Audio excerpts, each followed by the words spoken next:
Okay. So I just woke up from a nap and I've been working through the nights. So I kind of nap during the day. My sleeping pattern is off right now. So in the evenings, I kind of want to make breakfast for dinner. I've been doing that lately.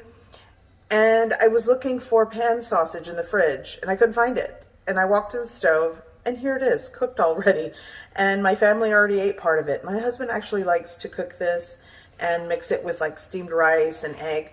So whatever's left in the pan, I am going to make sausage gravy and take a page out of my dad's cookbook and make some S.O.S.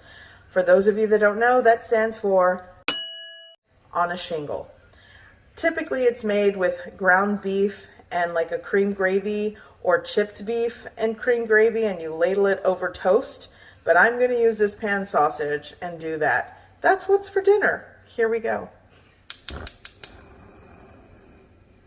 Okay, I'm turning that back on. It's already cooked, but see how it rendered out some of that fat? I need that to make a roux, and that's going to be the base for this gravy. So I'm going to let that heat through, and I might add, you could do a little bit of cooking oil or throw some butter in the pan. I think I have some butter. I'm also going to be using, this is 1/4 cup of all-purpose flour. Okay, butter. Okay, so I'm going to break this apart a little bit further here.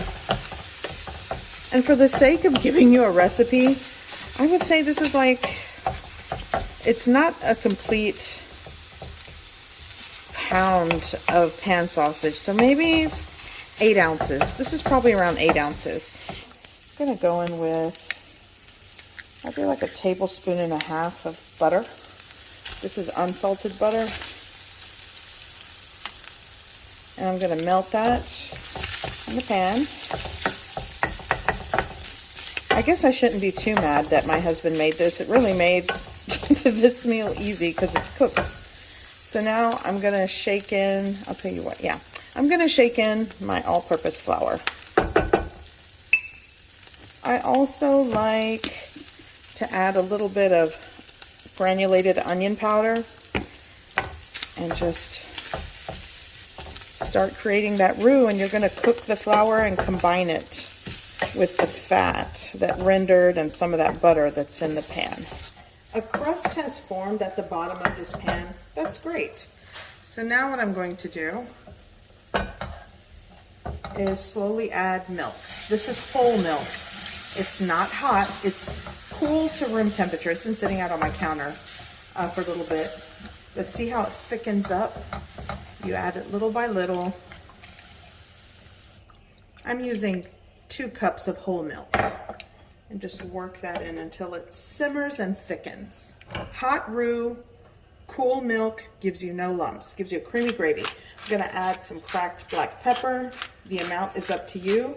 You'll also want to taste this for salt and season and salt to your preference.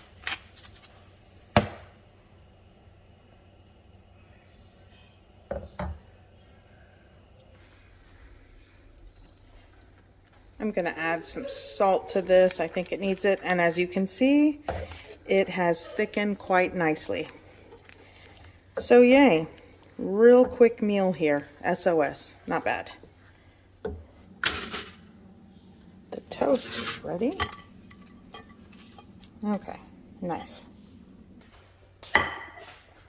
Okay, here we go.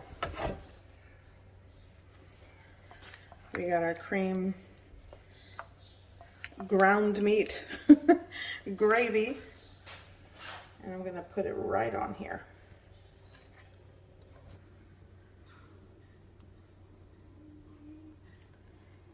So it might not look like much. I think it's good eats in a pinch. My dad made this when we were younger, and I get it because it stretched a meal. S.O.S. I'm going to actually add some garnishes on top and eat this. So with a little bit of crushed red pepper flakes on top and some parsley, why not? Dinner.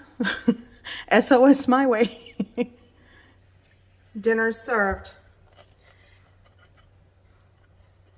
gonna give it a try. I hope you give this recipe a try. I hope you like it, and thanks for watching.